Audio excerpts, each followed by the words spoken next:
വിവാഹ മാർക്കറ്റിൽ ഞാനൊക്കെ ഒരു കല്യാണം ആലോചിക്കുന്നത് ഒരു 80-85 കാലഘട്ടമൊക്കെയാണ്. എൻ്റെ ഒരു 80-81 22 വയസ്സായ കാലം. അന്ന് ദുബായ്ക്കാർക്ക് മാത്രമേ കല്യാണം പെട്ടിട്ടുള്ളൂ.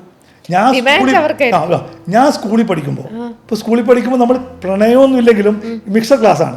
ക്ലാസ്സിൽ ഒരു 5-6 പെൺകുട്ടികൾ കാണാൻ രസമുള്ള. അപ്പോൾ അവരോട് സംസാരിച്ചിരിക്കുമ്പോഴൊക്കെ നമുക്ക് സ്കൂളിൽ പോകാൻ ആവേശം, പഠിക്കാൻ ഇൻട്രസ്റ്റ് ഇല്ല. പിന്നെ ആകെ സ്കൂളിൽ പോകുന്ന അവരുമായിട്ടൊക്കെ സംസാരിച്ചിരിക്കാൻ വേണ്ടിയാണ്. അപ്പോൾ അങ്ങനത്തെ പെൺകുട്ടികളൊക്കെ സ്കൂളിലുണ്ടാവും. 8-9 പഠിക്കുമ്പോൾ 2 ആഴ്ച ഒരു പെൺകുട്ടിയെ കാണൂല.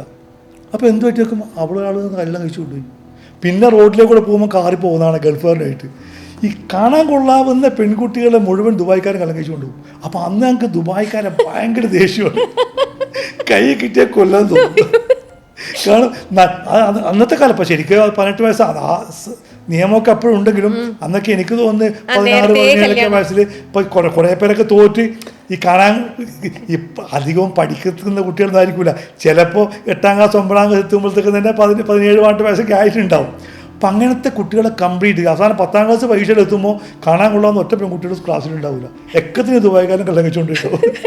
ആ ഒരു വെറുപ്പ് കാരണം ഇക്കയ്ക്ക് ദുബായ്ക്ക് പോകാനും തോന്നിയിട്ടില്ലേ? ദുബായ്ക്ക് പോകേണ്ട ക്വാളിറ്റി എനിക്കില്ല എന്ന് പറഞ്ഞാൽ ദുബായ്ക്ക് പോകായിരുന്നത്. പിന്നെ ഇങ്ങോട്ട് 15 വയസ്സിൽ ഇങ്ങോട്ട് പോകുന്നു, ഇവിടെയായി. ദുബായ്ക്ക് പോകണമെന്നൊക്കെ പറഞ്ഞപ്പോൾ പലരും പറഞ്ഞു, എടാ 10ാം ക്ലാസ് എങ്കിലും ഇല്ലാണ്ട് അങ്ങ് പോയിട്ട് എന്താ കാര്യം എന്നൊക്കെ പലരും പറഞ്ഞുകൊണ്ടാണ് പോകാതിരുന്നത്.